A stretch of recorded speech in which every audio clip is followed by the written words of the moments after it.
గత కొంతకాలంగా చంద్రుడి గురించి అనేక విషయాలు వెలుగులోకి వచ్చాయి. ముఖ్యంగా మన దేశంలో చంద్రయాన్-3 ప్రయోగం తర్వాత చంద్రుడిపై అవగాహన మరింత పెరిగింది. రాబోయే కాలంలో మన దేశం చంద్రుడిపైకి అనేక ప్రయోగాలు చేపట్టనుంది. అయితే ప్రపంచంలో మరే దేశంలో లేని విధంగా మన సంస్కృతిలో పురాణాల్లో చంద్రుడికి అత్యున్నత స్థానం కలిగిస్తున్నాం. చంద్రుడిని చందమామ అని, నెలవంక అని, జాబిల్లి అని పిలుచుకుంటాం. చందమామ నిజంగా మనకు మామ కాకపోవచ్చు, కానీ చిన్నప్పుడే అమ్మ చేతి ముద్ద తినిపిస్తూ చంద్రుడిని చూపించడం మన దేశంలోనే కనిపిస్తుంది. చంద్రుడితో పట్టలేనంత అనుబంధాన్ని పెంచుకున్నాం. హాయి గొలిపే చల్లదనానికి చందమామను ఆలంబనంగా చూసుకున్నాం. అయితే చంద్రుడు భూమి నుంచే పుట్టుకొని వచ్చాడనే సిద్ధాంతం ఉంది.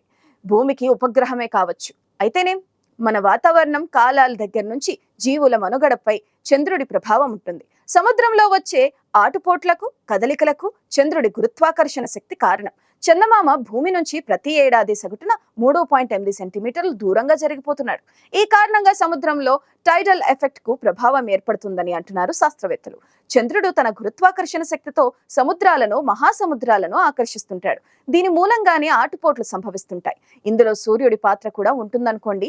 కానీ చంద్రుడి ప్రభావం ఒక్క అలల మీదే కాదు, భూమి ఉపరితలం మొత్తం మీద పడుతుంది. అంతేకాదు, భూమిపై పువ్వులు పూయాలన్నా భూమిపై చంద్రుడి గురుత్వాకర్షణ శక్తి వెన్నెల అత్యంత ప్రభావం చూపిస్తుందని పరిశోధనలో తేలింది. కొన్ని జీవులకు దిక్సూచిగా, పువ్వులకు పరాగ సంపర్క కారకుడిగానే కాదు, గ్రహ శకలాలకు తాకిడి నుంచి భూమిని కాపాడే రక్షకుడిగాను చంద్రుడు నిలుస్తున్నాడు. భూమిపై అంతటి ప్రభావం చూపిస్తున్న చందమామ గొప్పతనాన్ని తెలుసుకునేందుకు దశాబ్దాలుగా పరిశోధనలు జరుగుతూనే ఉన్నాయి. గమ్మత్తేమిటంటే, చూడ్డానికి మనకు చంద్రుడు ఎప్పుడూ ఒకే దూరంలో ఉన్నట్లు కనిపిస్తుంటాడు. కానీ ఇది కేవలం ఓ భావన మాత్రమే. భూమి చుట్టూ చంద్రుడు తిరిగే కక్ష వృత్తాకారంలో ఉండదు, కోడిగుడ్డు ఆకారమైన దీర్ఘ వృత్తాకారంలో ఉంటుంది. అందువల్ల భూమి, చంద్రుడు మధ్య దూరం ఎప్పుడూ ఒకేలా ఉండదు.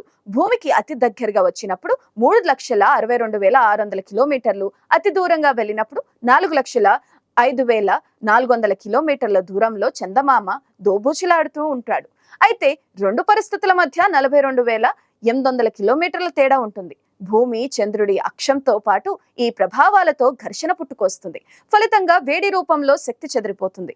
ఇది చంద్రుడు, భూమి రెండింటికి కక్షల సమతుల్యత మీద ప్రభావం చూపుతుంది. దీంతో భూభ్రమణ వేగం ప్రతి 100 ఏళ్లకు 2 మిల్లీ సెకండ్ల చొప్పున తగ్గుతుంది. అలాగే భూమి నుంచి చంద్రుడు ఏటా 1.5 అంగుళం దూరంగా జరుగుతున్నాడు. భూమి నుంచి చందమామ దూరంగా జరుగుతున్న విషయాన్ని అది అంత ఖచ్చితంగా ఎలా కొలుస్తారు అన్న అనుమానం రావచ్చు. మన మీద ఎలాంటి ప్రభావం చూపని ఈ స్వల్ప తేడాను గుర్తించడానికి లేజర్ రిఫ్లెక్టర్ ఉపయోగపడతాయి.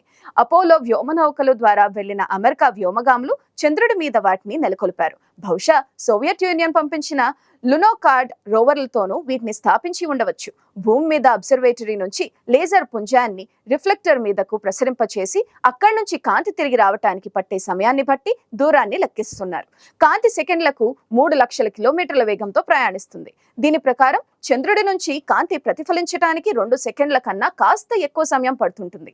దీని ఆధారంగానే రెండింటి మధ్య దూరాన్ని ఖచ్చితంగా లెక్కించగలుగుతున్నారు శాస్త్రవేత్తలు. చంద్రుడు దూరంగా జరిగితేనే నిజానికి భూమి మీద దీని ప్రభావం చాలా తక్కువగానే ఉంటుంది. ఖగోళ శాస్త్రవేత్తలు మున్ముందు ఎలాంటి ప్రభావం పడుతుందో అంచనా వేయకుండా ఉండరు. చంద్రుడు ఇలాగే దూరంగా పోతుంటే 60 కోట్ల సంవత్సరాల తర్వాత సంపూర్ణ సూర్యగ్రహణాలు ఏర్పడకపోవచ్చు. ఎందుకంటే అప్పటికి సూర్యుడిని చంద్రుడు పూర్తిగా మూయలేనంత దూరం జరిగిపోయే అవకాశం ఉంటుంది. అప్పటికి మనం కూడా ఉంటామో లేదో గాని భూమిపై చంద్రుడు అంటే జనానికి అపారమైన ప్రేమ.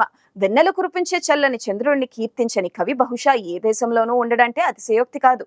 చంద్రుడిని చూపించి పిల్లలకు అన్నం తినిపించడం మొదలుకొని వెన్నెల రాత్రుల్లో ప్రణయ విహారాలు దాకా కవులు, రచయితలు కథలు సృష్టిస్తుంటారు. జాబిల్లి ప్రేరణతో పుట్టుకొచ్చిన కవిత్వం, కావ్యాలకు లెక్కే లేదు. నిత్యం కళలను మార్చుకుంటూ పౌర్ణమికి నిండు వెన్నెల కురిపిస్తూ, అమావాస్యకు కటిక చీకటిని ప్రసాదిస్తూ అనుక్షణం మన జీవితాన్ని నడిపిస్తూనే ఉన్నాడు చంద్రుడు. ఆశలు, ఆకాంక్షలకే కాదు, సృజనాత్మకతను వెలికి తీయటానికి చంద్రుడు అనాదిగా మన వెన్నంటే వస్తున్నాడు. నాగరికతల వికాసానికి సాక్షిగాను నిలుస్తూ వస్తున్నాడు. అలాంటి చందమామ ఏటా భూమి నుంచి సుమారు 1.5 అంగుళాల దూరం జరిగిపోతున్నాడు. చెప్పుకోవడానికి ఇది చాలా చాలా తక్కువ దూరమే అయినా దూరం జరిగిన ప్రభావం భూమిపై పడుతుందని అంటున్నారు శాస్త్రజ్ఞులు. కోట్లాది సంవత్సరాల తర్వాత ఏదో ఒకనాడు భూమిపై జరగబోయే భారీ అనర్థానికి ఇది ఓ కారణం కానుందని అంచనాలున్నాయి. చంద్రుడు భూమికి చేస్తున్న మేలు అంతా ఇంత కాదు. చంద్రుడు లేకపోతే రాత్రిపూట వెన్నెల కురవకపోవటం ఒకటే కాదు, భూమి మీద వాతావరణం, జీవుల మనుగడ కూడా కష్టమైపోతుంది. జీవజాతుల పురోగతి మందగించిపోతుంది. ఋతువుల క్రమం అలల మీద వినోద క్రీడలు, కనువిందు చేసే సూర్యగ్రహణం, భూమి చరిత్ర నిక్షిప్తం వంటివన్నీ చంద్రుడితో ముడిపడి ఉంటాయి. ఒకవేళ ఏ కారణంగానైనా చంద్రుడు అంతర్ధానమైతే భూమిపై కనిపించే మొట్టమొదటి మార్పు సముద్రంపై అలలు ఏర్పడకపోవడం అని చెప్పుకోవచ్చు. అలలు ఏర్పడడానికి సముద్రంలో ఆటుపోట్లకు ప్రధాన కారణం చంద్రుడు. ఒక రకంగా నేల మీద ప్రాణులు పుట్టుకకు ఈ ఆటుపోట్లు కారణమని చెబుతున్నారు శాస్త్రవేత్తలు. చంద్రుడు లేకపోతే ప్రస్తుతం ఎగిసిపడే అలల సైజులో సుమారు 33% తగ్గిపోతుంది. దీంతో అలల ప్రాంతంలో నివసించే పీతలు, నత్తలు, ఆల్చిప్పలు వంటి ప్రాణుల జీవనం అతలాకుతలమైపోతుంది. సముద్రపు ఆహార చట్రమే మారిపోతుంది. ఫలితంగా మొత్తం తీర ప్రాంత వ్యవస్థే ప్రమాదంలో పడుతుంది. దీంతో సముద్రంలోని నేల మీద ప్రాణుల సంఖ్య గణనీయంగా తగ్గిపోయినా ఆశ్చర్యపోవాల్సిన అవసరం లేదు. రాత్రిపూట ఆహారం దొరక్కపోవడం వల్ల వేటాడే జంతువులు అంతర్ధానం కావచ్చు. భూమి వాతావరణం తీరుతెన్నుల మీద అలలు కీలక ప్రభావం చూపుతాయి. చల్లటి ఆర్కిటిక్ నీటిని, ఉష్ణ ప్రాంతాలు వేడి నీటిని సముద్ర ప్రవాహాలు కలిపేస్తుంటాయి. వాతావరణం సమతులంగా ఉండటానికి ఇది అత్యవసరం. ఈ సముద్ర ప్రవాహాలను సృష్టించటంలో అలలదే ప్రధాన పాత్ర. చంద్రుడు లేక అలలు పుట్టినట్టయితే భూమి మీద ఉష్ణోగ్రతలు పెరిగిపోతాయి. అదే సమయంలో అతి చల్లటి ప్రాంతాల్లో ఉష్ణోగ్రతలు బాగా పడిపోతాయి. ఇది మొత్తంగా జీవుల ఉనికికే ప్రమాదం తెచ్చిపెడుతుంది. మన భూమి 23.5 డిగ్రీల అక్షం వద్ద తన చుట్టూ తాను తిరుగుతుంటుంది. ఇందుకు చంద్రుడి కక్ష దాని గురుత్వాకర్షణ వల్లే జరుగుతుంది. ఒకవేళ చంద్రుడే లేనట్టయితే భూమి అక్షం 10 డిగ్రీల నుంచి 45 డిగ్రీల మధ్యలో ఊగిసలాడుతుంది. అప్పుడు ఉష్ణోగ్రతలు తీరుతెన్నెలు సమూలంగా మారిపోతాయి. చంద్రుడి గురుత్వాకర్షణ లేకపోతే భూమి భ్రమణ వేగము గణనీయంగా పెరిగిపోతుంది. అప్పుడు సంవత్సరంలో 1000 కన్నా ఎక్కువ రోజులుండే అవకాశం ఉంది. భూమిని వేడి చేయడానికి సూర్యుడికి తగినంత సమయం చిక్కకపోవడం వల్ల చలి విపరీతంగా పెరిగిపోతుంది.